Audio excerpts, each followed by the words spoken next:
Chapter 6 application of derivative topic है बेटा increasing and decreasing functions. नया टॉपिक है, ध्यान से सुनना। इसकी हर एक साइज अलग अलग है, मतलब पीछे से कोई लेना देना है ही नहीं, बिल्कुल नया।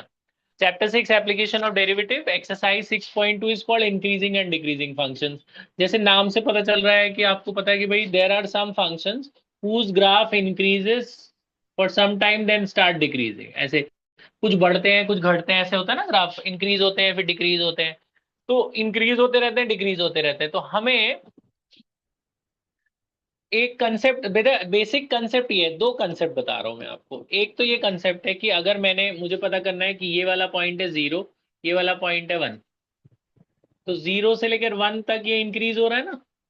फिर 1 से लेकर मान लो ये वाला पॉइंट है 3, 1 से लेकर 3 तक ये डिक्रीज ही हो जा रहा है ना।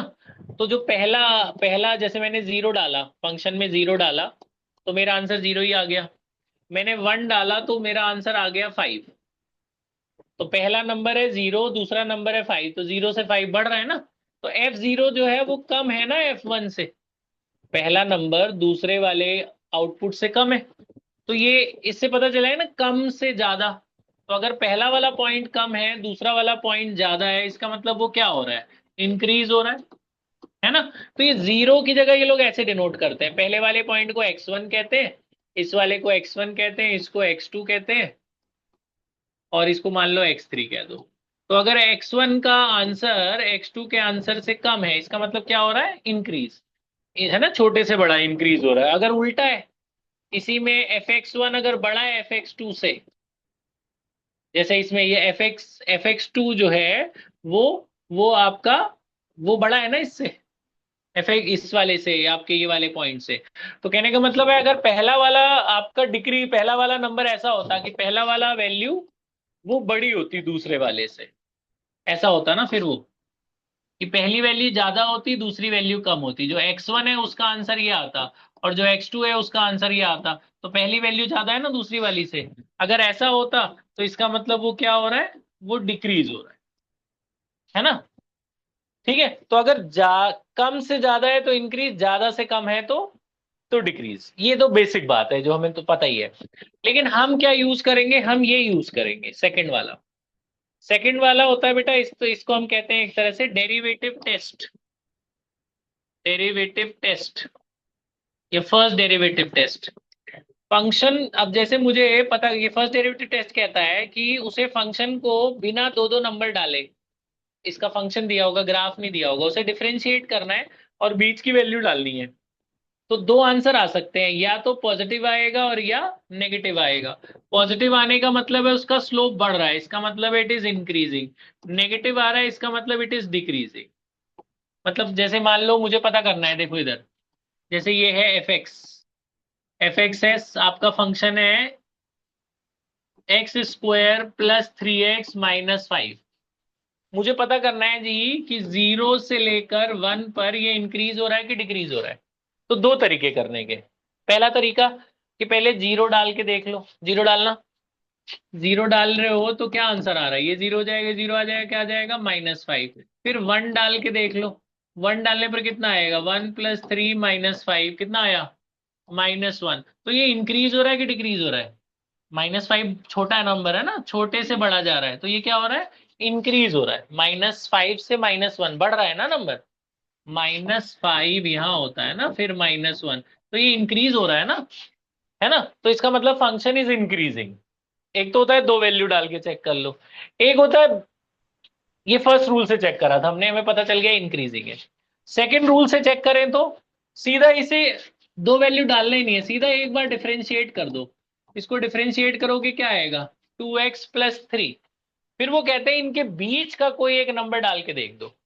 अगर पॉजिटिव आ रहा है तो इंक्रीजिंग, नेगेटिव आ रहा है, अब देखो इनके बीच का कोई भी नंबर लोगे पॉजिटिव ही आएगा। हाफ ले लो 0 और 1 के बीच में, यहाँ हाफ डालोगे तो 2 × ½ + 2, 2 × ½ + 3 कितना आया, 4। तो पॉजिटिव आ रहा है, तो वो कहते हैं डिफरेंशिएशन से चेक कर लो, अगर डिफरेंशिएट करने के बाद उसमें वैल्यू डालने में पॉजिटिव आ रहा है, इसका मतलब स्लोप बढ़ रहा है। स्लोप समझते हैं ना आप लोग, इसका मतलब वो इंक्रीज हो रहा है। तो आप लिख दोगे therefore f(x) is increasing. f(x) क्या हो रहा है, इंक्रीज हो रहा है इस इंटरवल पर। अगर यही नेगेटिव आ जाता, अगर डिफरेंशिएट करके वैल्यू डालते नेगेटिव आता, तो इसका मतलब वो डिक्रीज हो रहा है ना। तो जैसे मान लिया जाए ये क्वेश्चन है, ये देखो एफ एक्स इक्वल टू आपका cos x, f x equal to cos x from 0 to π/4, 0 से 45, मुझे पता करना है इंक्रीज हो रहा है कि डिक्रीज हो रहा है। तो क्या करो, इसे डिफरेंशिएट करके इनके बीच की वैल्यू डाल के देख लो। डिफरेंशिएट करो, कॉस का डिफरेंशिएशन क्या होगा, माइनस साइन, इनके बीच की वैल्यू क्या ले लो, 30 ले लेता हूँ। 0 से 45 में क्या आता है 30, यहाँ डाल दो। साइन 30 क्या होता है, हाफ हाफ होता है, तो नेगेटिव में आ गया ना आंसर।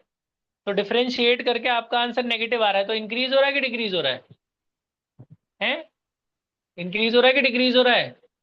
आ जाओ इधर, जहां भी हो नेगेटिव आ रहा है तो क्या हो रहा है, डिक्रीज हो रहा है। तो आप लिखोगे देयरफॉर, आप ये बता देना है कि एफ डैश हमने डाला तो ये नेगेटिव आ रहा है, लेस देन 0 आ रहा है, तो F x is decreasing on this interval, on 0 से π/4 इट इज डिक्रीजिंग। बात समझ में आ रही है। तो ये वाले रूल को यूज करेंगे हम आज। ये तो बेसिक बता रहा था मैं, अब ये फर्स्ट टाइप पे शुरू करता हूँ। क्या करना है, फंक्शन दिया होगा, हमें चेक करना है बिना ग्राफ बनाए कि इंक्रीज हो रहा है कि डिक्रीज हो रहा है। तो कैसे चेक करना है, इसको डिफरेंशिएट करके उनके बीच की वैल्यू डाल देना। अगर पॉजिटिव आ रहा है तो इंक्रीजिंग, नेगेटिव आ रहा है तो डिक्रीजिंग। ठीक है। अब पहला टाइप शुरू कर रहा हूं मैं, फर्स्ट टाइप। आज हम ये पहला टाइप करेंगे, ध्यान से सुनना। पहला टाइप है बेटा, बिना ग्राफ बनाए to find interval of increasing and decreasing for the following function. मैं एक दो फंक्शन आपको बता रहा हूं, मतलब इसका मतलब पता क्या है, जैसे ये ग्राफ में आपको दिख रहा था ना, 0 से लेकर 1 तक ये फंक्शन क्या हो रहा था, इंक्रीज। 0 से लेकर 1 तक क्या हो रहा था, इंक्रीज। और यहाँ 1 से लेकर 3 तक वो क्या हो रहा था, डिक्रीज। 1 से 3 डिक्रीज। तो ये इंटरवल इंक्रीजिंग का है, और जो 1 से 3 है वो इंटरवल किसका है, डिक्रीजिंग का। ये तो ग्राफ बना के पता चल रहा है ना कि भैया कब इंक्रीज हो रहा है कब डिक्रीज हो रहा है। अब आपको बोलेंगे बिना ग्राफ बनाए एक फंक्शन देंगे, बोलेंगे बिना ग्राफ बनाए डिफरेंशिएशन की हेल्प से बताओ कि कब कब इंक्रीज हो रहा है और कब कब डिक्रीज हो रहा है। इंटरवल का मतलब यहां से यहां इंक्रीज, यहां से यहां डिक्रीज। क्वेश्चन समझ में आ गया। क्या करना है कि आपको बिना ग्राफ बनाए पता करना है कि कब कब वो इंक्रीज हो रहा है और कब कब डिक्रीज हो रहा है। मैं एक दो क्वेश्चन करके दिखाता हूं, फिर आपकी बारी आएगी, ध्यान से देखना। जैसे ये फंक्शन है 4x3, ये आपकी बोर्ड में भी आया हुआ है, सिंपल सा क्वेश्चन है। मेथड देखना बोर्ड वाले क्या क्या स्टेप्स मांगते हैं। ये बस इतना ही देंगे आपको, आपसे बोलेंगे find the interval of increasing and decreasing 4x3 -6x² -72x + 30, बस। ये 3 मार्क का क्वेश्चन आया है बोर्ड में। तो क्या करना है, पहला स्टेप, इसे डिफरेंशिएट करो। क्या होगा इसका डिफरेंशिएशन, 12x² -12x -72, 30 का तो 0, फिर इसे 0 के बराबर कर दो। 12 कॉमन आ रहा है, क्या बचा, x² -x -6, वो 12 0 के नीचे जाके 0 हो गया। अब इसकी मिडल टर्म स्प्लिटिंग करो, 6 के फैक्टर क्या होंगे, 3 और 2, तो क्या टूटेगा, -3x + 2x, है ना। तो एक फैक्टर आया x-3, x कॉमन, इधर से दूसरा फैक्टर क्या आया, x-3, x-3 कॉमन आ जाएगा, एक फैक्टर x-3, एक x + 2, इन्हें 0 के बराबर करा तो आपकी अलग अलग x की दो वैल्यू आ गई। एक x की वैल्यू कितनी आ गई, 3, और एक x की वैल्यू कितनी आ गई, -2। यहाँ तक बात समझ में आ गई। उसके बाद आप क्या करेंगे, एक नंबर लाइन बनाएंगे, एक तरफ लिखेंगे -∞, एक तरफ इन्फिनिटी, और बीच में जो जो आए हैं, क्या क्या आए थे, -2 और 3, -2 और 3। फिर एक टेबल बनाएंगे, ये सब स्टेप्स के मार्क्स मिलते हैं बोर्ड में, हर एक चीज के जो जो मैं लिख रहा हूँ ऐसे ही लिखना बिल्कुल बोर्ड में। टेबल में 3 कॉलम रखना, पहले में लिखना इंटरवल, दूसरे में लिखना sign of f dash a, और तीसरे में लिखना nature of the function, nature of the function. ये 3 चीजें लिखना, interval, sign of f dash a और नेचर ऑफ द फंक्शन। कैसे करना होता है, पहला इंटरवल बनेगा ये, कहां से कहां, -∞ से -2, दूसरा इंटरवल ये -2 से 3, तीसरा इंटरवल 3 से इन्फिनिटी। 3 इंटरवल बन गए ये ऐसे बनाने की जरूरत नहीं है, तो मैं ऐसे ही बनाया। बात समझ में आ गई। अब बस वैसे ही चेक कर लो, अब मुझे चेक करना है इस इंटरवल पर ये फंक्शन इंक्रीज हो रहा है कि डिक्रीज हो रहा है, तो वो टेस्ट, ये वाला टेस्ट लगाएंगे, डेरिवेटिव टेस्ट। क्या कहता था, डिफरेंशिएट करके इनके बीच की कोई एक वैल्यू इसमें एफ डैश में डाल देंगे। जैसे यहाँ पे मैंने एफ डैश में क्या डाला था, हाफ। हाफ डालने पर हमने देखा कि भैया पॉजिटिव आ रहा है तो इंक्रीजिंग, और नेगेटिव आता है तो डिक्रीजिंग। तो इनके बीच की कोई भी वैल्यू ले लो और एफ डैश में डालना है, इस स्टेप में डालना, सेकेंड स्टेप में, एफ डैश में। तो -2 के इधर कोई भी एक नंबर ले लो। क्या नंबर लूं, -3 ले लेते हैं। एफ डैश में -3 डालते हैं, -3 यहां डाल के देखो, तो 12, -3 का स्क्वायर क्या हो जाएगा, 9। यहाँ -3 डालोगे, 12 3 36, -7। आपको पूरा कैलकुलेशन नहीं करना, बस देख लो प्लस आने वाला है कि माइनस आने वाला है। ये बड़ा ही है ना, इससे बहुत ज्यादा प्लस ही आने वाला है ना। उनके बीच का एक नंबर डाल के देख लो, प्लस आ रहा है कि माइनस। प्लस आ रहा है तो यहाँ लिख दो बस प्लस। प्लस का मतलब क्या होता है, इंक्रीजिंग। बस इतना ही करना है, ये कोई आपको वैल्यू नहीं दिखानी, बस साइन दिखाना है, प्लस की माइनस। फिर इनकी बीच की वैल्यू ले लो, -2 और 3 में जीरो आता है ना बीच में, जीरो ले लो। जीरो डालोगे तो ये जीरो हो जाएगा, ये जीरो हो जाएगा, क्या बचेगा, -72 बचेगा। तो यहाँ क्या लिख देंगे, नेगेटिव। नेगेटिव का मतलब डिक्रीजिंग, सिंपल। फिर इधर 3 के आगे कोई भी एक नंबर ले लो, 4 ले लो, इनके बीच का है। 4 डाल के देख लो इधर, 12 इंटू 4 का स्क्वायर क्या होता है, 16, 12 चौक 48 माइनस ये कितना हुआ, ये 16 दूनी 32, 192। इससे तो ज्यादा होगा दोनों के सम से, 192 बड़ा होगा ना, तो क्या आएगा, पॉजिटिव। तो यहाँ क्या हो जाएगा, increasing. Final answer, final answer हम लिखेंगे, आंसर आ गया तो आंसर लिखेंगे जी, इंक्रीजिंग इंटरवल आ रहा है ये दोनों, कौन, पहला और आखिरी क्या आ रहा है, -∞, -2 यूनियन 3, इन्फिनिटी। दो जगह इंक्रीजिंग आ रहे थे ना, पहला और आखिरी, तो दोनों के बीच में यूनियन लगा देना। इंक्रीजिंग आ रहा है यहाँ और लास्ट वाले में, दो जगह इंक्रीजिंग आ रहा था। और डिक्रीजिंग कहाँ आ रहा है, डिक्रीजिंग इंटरवल एक जगह आ रहा है, -2, 3। ये आपका फाइनल आंसर। बात समझ में, सिंपल सा क्वेश्चन है। क्या करना है, आपने देख लिया कि फंक्शन दिया होगा, उसको डिफरेंशिएट करना है, जीरो के बराबर करना है। क्रिटिकल पॉइंट्स कहते हैं, नहीं क्रिटिकल पॉइंट्स निकल जाएंगे, उसके बाद उसे नंबर लाइन पे प्लॉट करना है। उनके बाद इसे टेबल में डाल देना है, interval, sign of f dash, nature of the function, इनके बीच की कोई वैल्यू एफ डैश में डालनी है। नेगेटिव आए तो डिक्रीजिंग, पॉजिटिव आए तो इंक्रीजिंग। ठीक है, ये पहला है, इसे क्या कहते हैं, ये एल्जेब्रिक फंक्शन है, पॉलिनोमियल फंक्शन। एक और बताए तो, दो क्वेश्चन मैं बता रहा हूँ, उसके बेसिस पे आपको 5-6 क्वेश्चन अभी मिलेंगे। तो हमने जो किया वो पॉलिनोमियल फंक्शन था। अब इसमें ट्रिग्नोमेट्रिक फंक्शन भी आते हैं, जैसे देखो ये आ गया एक trigonometric function, f x equal to sin 3x from 0 to। अब उसमें जब ट्रिग्नोमेट्रिक देंगे तो एक रेंज देते हैं कि भैया इसके बीच में ही निकालो। अब ये एक क्वेश्चन है 2 नंबर का, sin 3x का हमें 0 से π/2 में निकालना है, कब कब ये इंक्रीज हो रहा है, कब कब डिक्रीज हो रहा है। क्वेश्चन समझ में आ गया। तो हमें sin 3x का चेक करना है कि कब कब ये इंक्रीज है, कब कब ये डिक्रीज है। 2 मिनट बैठ जा बेटा, एक टॉपिक करा दूं। कब कब ये इंक्रीज हो रहा है और कब कब ये डिक्रीज हो रहा है, तो हम क्या करेंगे, ध्यान से सुनना। तो इसको डिफ्रेंशिएट करते हैं। साइन एक्स का डिफ्रेंशिएशन क्या होगा, cos 3x, फिर साइन छुपाएंगे 3x का क्या होगा, 3। फिर इसे 0 के बराबर कर दो, तो ये 3 तो कांस्टेंट है, तो ये हो गया 3 cos 3x इक्वल टू 0। 3 तो कांस्टेंट, उसे हटा ही दो, वो 0 ही हो जाएगा। कॉस थीटा 0 कब होता है, जब थीटा कितना हो, 90। कॉस थीटा 0 कब होता है, जब थीटा बराबर 90। तो x कितना आ गया, π/6, 3 नीचे चला जाएगा। फिर नंबर लाइन बनाएंगे। अब जब पॉलिनोमियल क्वेश्चन में जब नंबर लाइन बनाते हैं तो क्या लिखते हैं, -∞ और इन्फिनिटी। ट्रिग्नोमेट्रिक फंक्शन में नंबर लाइन पे जो दिया होता है वही लिखना होता है, 0 से π/2 लिखेंगे। अगर ना दिया हो ट्रिग्नोमेट्रिक में तो 0 से 2π लेंगे, पूरा एक चक्कर। दिया है तो अच्छा है, ना दिया है तो 0 से 2π के बीच में लेना। तो 0 से 90 में ये आ रहा है 30, बीच का एक नंबर। फिर टेबल बनाएंगे, टेबल में पहला कॉलम क्या लिखना होता है, इंटरवल। दूसरा क्या होता है, साइन ऑफ एफ डैश। और तीसरा क्या होता है, नेचर ऑफ द फंक्शन, है ना। तो इंटरवल में देखो ध्यान, अब ब्रैकेट का ध्यान। पॉलिनोमियल क्वेश्चन में सब जगह ओपन इंटरवल आता है। ट्रिग्नोमेट्रिक फंक्शन में जो आपको क्वेश्चन में देखो जो रेंज दी हुई है इसमें क्लोज्ड है। तो इन दोनों को क्लोज लगाना, जो क्रिटिकल पॉइंट आया है ये उस पे ओपन, मतलब पहला जो यहां से यहां जाएगा उसमें 0 क्लोज्ड में रहेगा, ये ओपन में रहेगा। फिर यहां से यहां, फिर यहां से यहां, फिर π/6 से π/2, π/2 उन्होंने क्लोज किया ना तो आपने भी क्लोज करना है, 0 उन्होंने क्लोज किया तो आपने भी क्लोज। इसका आपको फायदा होगा, क्लोज का ये फायदा होता है कि आप 0 से π/6 में 0 ले सकते हो क्योंकि वो इंक्लूडिंग है। तो एफ डैश में आप 0 यूज कर लो, यहाँ 0 डालो।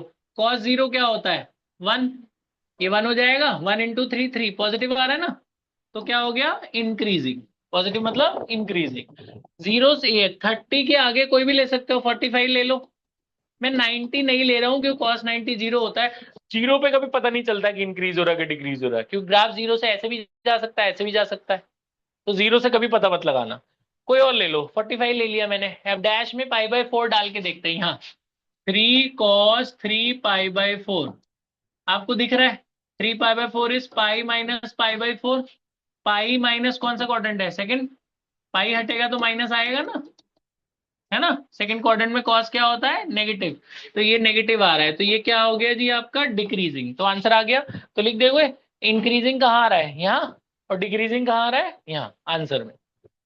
आ रही बात समझ में, ठीक है। एक लास्ट क्वेश्चन मैं बताता हूं, फिर आपको मिलते हैं वो 6 क्वेश्चन करने को। ये है जी, sine x plus cos x, ये इंपॉर्टेंट है इसलिए करा रहा हूं मैं, एक ही रिकॉर्डिंग में सारे इंपॉर्टेंट ये वाले आ जाए। ये है sign x plus cos x 0 से 2 पाई, ये 3 मार्क का है। Sign x plus cos x 0 से 2 पाई, डिफ्रेंशिएट करते हैं, बोलो। सेम करना है, इंटरवल ही निकालना है। साइन का डिफ्रेंशिएशन क्या होगा, कॉस, कॉस का क्या होगा, माइनस साइन, फिर 0 के बराबर करोगे तो ये क्या हो गया बताओ, cos x minus sine x is equal to 0। Cos उधर चला जाएगा, कॉस उधर जाएगा क्या होगा, minus cos, minus minus cut गया। साइन के नीचे कॉस ले आओ, साइन बाई कॉस क्या हो जाएगा, tan। ये बात समझ में आई, स्टेप समझ में आया। Sine x equal to cos x था, ये कॉस नीचे चला आया, यहां से ये कॉस यहां चला गया, वहां क्या बच गया, 1। तो साइन बाय कॉस हो गया tan, tan इक्वल टू 1। ये स्टेप समझ में आ गया, ठीक है। अब इसके आगे थोड़ी सी 11th बता रहा हूँ बेटा मैं, जिनको याद नहीं है। 4 क्वाड्रेंट होते थे। 11th में ना एक कंसेप्ट था प्रिंसिपल सोल्यूशन, वो डिलीट हो गया था आपका, इसलिए बता रहा हूँ मैं, सभी लोग ध्यान से सुने। ये याद कर लेना, ये याद कर लो। x equal to alpha, x equal to pi minus alpha, pi plus alpha, 2 pi minus alpha, ये प्रिंसिपल सोल्यूशन है बेटा। जैसे tan 1 कब होता है, tan 1 कब होता है, 45 पे, उसे अल्फा मान लेना। अल्फा को क्या मान लेना, π/4। tan 1 कब होता है, 45, तो अल्फा मान लेना π/4। अब tan प्लस का 1 है कि माइनस का 1 है, +1। कोई भी पॉजिटिव या नेगेटिव हमेशा 2 क्वाड्रेंट में होता है। तो 4 क्वाड्रेंट है ना, आपने पढ़ा था 11th में, यहाँ सब पॉजिटिव होते थे। यहाँ क्या पॉजिटिव होते थे, साइन, यहाँ क्या होता था, tan, और इधर क्या होता था, cos. All sine tan cos. तो tan पॉजिटिव कहाँ कहाँ होगा, फर्स्ट क्वाड्रेंट में और फोर्थ क्वाड्रेंट में। तो 2 आंसर आएंगे, तो 2 आंसर आएंगे, यही दोनों आंसर है बेटा। एक x इक्वल टू अल्फा और दूसरा x equal to pi plus alpha. वो जो अल्फा मैंने निकाला ना, इन दोनों में डाल दो। तो एक बार आ गया π/4 और एक आ गया पाई प्लस π/4। ये थोड़ा याद करने का तरीका, इससे आसानी से याद हो जाता है। तो पाई प्लस π/4 कितना हो गया, 5π/4। अब जिसको ये नहीं पता वो यही छोड़ दे, वो ये बोलेगा tan 1 कब होता है, π/4 पे, तो उसका सिर्फ एक ही आंसर आएगा, बस ये नहीं आएगा। tan 5π/4 पे भी 1 होता है, वो आपको ये याद रखना है। अब अगर मान लो ये प्लस, ये समझ में आई बात, फिर से बताता हूँ। tan 1 आया तो tan 1 होता है कितने एंगल पे, उसे अल्फा मान लेना 45 पे। फिर देखना ये +1 है कि -1, +1 आ रहा है। तो tan प्लस कहाँ कहाँ होता है, फर्स्ट क्वाड्रेंट में और फोर्थ में। तो ये 2 आंसर होंगे, एक अल्फा और एक पाई प्लस अल्फा। तो दोनों में अल्फा डाल देना तो 2x की वैल्यू आएगी। अब मान लो यहाँ +1 की जगह -1 आता सपोज, तो भी अल्फा को आप π/4 ही लिखोगे। माइनस का रोल होगा क्वाड्रेंट में। अब 10 नेगेटिव कहाँ होगा, अगर पॉजिटिव इन दोनों में होता है तो नेगेटिव इन दोनों में होगा। तब आपके 2 आंसर ये दोनों आते, तब आपका एक आंसर आता पाई माइनस अल्फा और दूसरा आंसर क्या आता, 2 पाई माइनस अल्फा। तो एक आंसर आता पाई माइनस π/4 यानी कि 3 π/4, और एक आंसर आता 2 पाई माइनस π/4 यानी कितना, 7 पाई बाय 4, तो दो आंसर ये दोनों आते। मतलब अल्फा को हमेशा पॉजिटिव ही लेना है, नेगेटिव का रोल क्वाड्रेंट के लिए है। तो आपके वो आंसर आते हैं। अभी आपको मैं नेगेटिव वाला एक दूंगा, ये बात समझ में आ गई। तो हमारा तो प्लस आया, फिर आप नंबर लाइन बनाओगे, नंबर लाइन में इधर क्या लिखना है, 0 और 2 पाई, और बीच में ये दोनों, बीच में कौन कौन, पाई बाय 4 और 5 पाई बाय 4। आगे आपका काम है वो कर लेना, आपको पता है क्या करना है। तीन रोल बनेंगे ना, 1 2 3, कहाँ से कहाँ, 0 से पाई बाय 4, 0 क्लोज में रहेगा, पाई बाय 4 से 5 पाई बाय 4, फिर 5 पाई बाय 4 से क्या, 2 पाई, 2 पाई पे क्लोज है ना, फर्स्ट लास्ट क्लोज वो। तो F' 0, यहाँ क्या लिखते हैं, इंटरवल, यहाँ साइन, यहाँ नेचर लिख लोगे। F' में 0 डालो तो यहाँ 0 डालो, cos 0 क्या होता है 1, sin 0 क्या होता है 0, तो आंसर क्या आ रहा है +1। तो पॉजिटिव आ रहा है, तो पॉजिटिव का मतलब क्या होता है, इंक्रीजिंग। ऐसे अगला देखना, नेगेटिव आएगा अगला, ज्यादातर ऑल्टरनेट आते हैं, लेकिन फिर भी चेक कर लेना, ये आंसर है इसका। इन दो जगह इंक्रीजिंग आ रहा है, यहाँ डिक्रीजिंग आ रहा है, बात समझ में आ गई।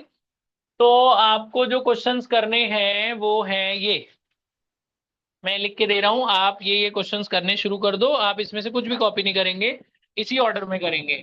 एक्सरसाइज 6.2, क्वेश्चन नंबर 5, 6 का सी, ई, इसी ऑर्डर में करेंगे। एग्जाम्पल 12, 13, और नई बुक के हिसाब से बता रहा हूं मैं, पुराने में भी खैर सेम ही है, लेकिन कई बार अलग हो जाता है। फिर एग्जाम्पल 47,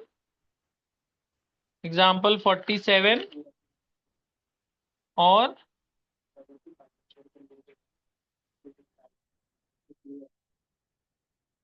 मिसलेनियस का क्वेश्चन 7। बेटा ये कर लो, जल्दी से पॉज कर दे।